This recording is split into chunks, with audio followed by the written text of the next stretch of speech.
Can I tell you something just between you and me? When I hear your voice, I know I'm finally free.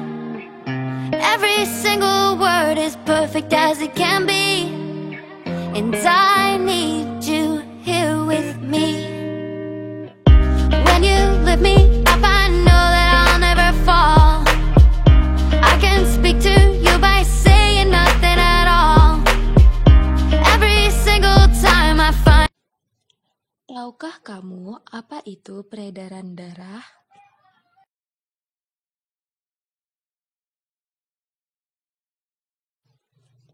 Darah adalah cairan yang beredar yang berfungsi membawa nutrisi, oksigen, dan sarana pembuangan sampah dari dalam tubuh. Faktanya, rata-rata seseorang memiliki sekitar 5 liter darah dalam tubuhnya. Ketika darah mengalami disfungsi, maka akan timbul berbagai macam penyakit. Tapi tahukah kamu apa saja penyakit yang dapat terjadi pada sistem peredaran darah kita? Yang pertama, anemia. Anemia adalah suatu keadaan di mana kadar hemoglobin dalam darah kurang dari normal. Anemia disebabkan karena kecepatan produksi sel darah merah lebih rendah dari destruksinya. Penyebab berkurangnya produksi sel darah merah adalah adanya peningkatan destruksi sel darah merah, di mana masa hidup sel darah merah kurang dari 100 hari, yang pada keadaan normal umur sel darah merah harusnya 110 hingga 120 hari. Penyebab selanjutnya adalah kekurangan nutrisi, terutama Fe, B12, dan folat.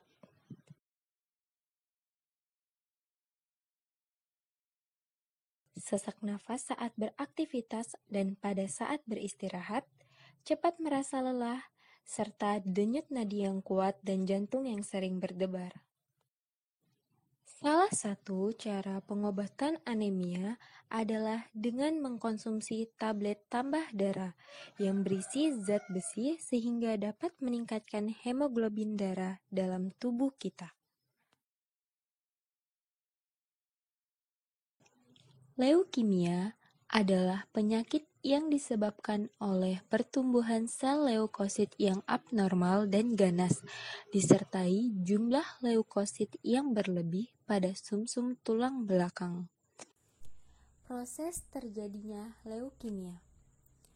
Awalnya, sel akan menggumpal pada tempat asalnya, yaitu granulosit dalam sumsum tulang dan limfosit di dalam limfa nod, dan akan menyebar ke organ hematopoietik dan berlanjut ke organ yang lebih besar, mengakibatkan hematomegali dan splenomegali. Lalu, limfosit imatur berproliferasi dalam sumsum tulang dan jaringan perifer, serta mengganggu perkembangan sel normal. Akibatnya, hematopoiesis normal terhambat, serta mengakibatkan penurunan jumlah leukosit, eritrosit, dan trombosit. Kemudian, proliferasi dari satu jenis sel sering mengganggu produksi normal sel hematopoietik lainnya dan mengarah ke pembelahan sel yang cepat dan trombositopenia atau penurunan jumlah. Lalu akan terjadi pembelahan sel darah putih yang jumlahnya meningkat dari biasanya dan menyebabkan terjadinya infeksi karena penurunan imun. Dan yang terakhir, trombositopeni mengakibatkan perdarahan dalam kulit, epistaksis atau perdarahan hidung, hematoma dalam membran mukosa, serta perdarahan saluran cerna dan saluran kemih. Penyebab leukemia. Terdapat beberapa faktor yang menyebabkan terjadinya leukemia, yaitu adanya penyimpangan kromosom insidensi.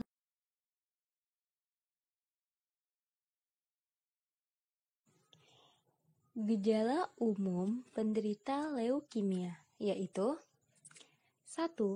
Sering mengalami infeksi, dikarenakan sel darah putih yang tidak normal, sehingga tubuh rentan terkena infeksi virus atau bakteri. 2. Anemia. Penderita akan cepat lelah, pucat, dan bernafas cepat.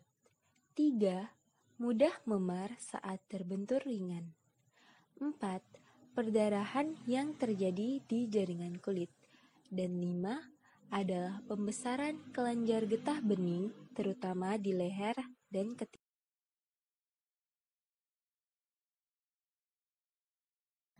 Thalassemia adalah penyakit kelainan darah yang diakibatkan oleh faktor genetika dan menyebabkan protein yang ada di dalam sel darah merah tidak berfungsi secara normal. Thalassemia dibagi menjadi 2, yaitu thalassemia mayor adalah orang yang menderita penyakit thalassemia, serta thalassemia minor. Gejala thalassemia biasanya seseorang menjadi pucat, lemah, dan lesu, serta ketika melakukan pemeriksaan laboratorium, hasilnya menunjukkan nilai Hb yang kurang dari 7 gram per desiliter. Penanganan yang dapat dilakukan pada penderita thalassemia berupa transfusi darah disertai pemberian terapi kelasi besi yang dapat ditambah dengan vitamin C, asam folat, dan vitamin.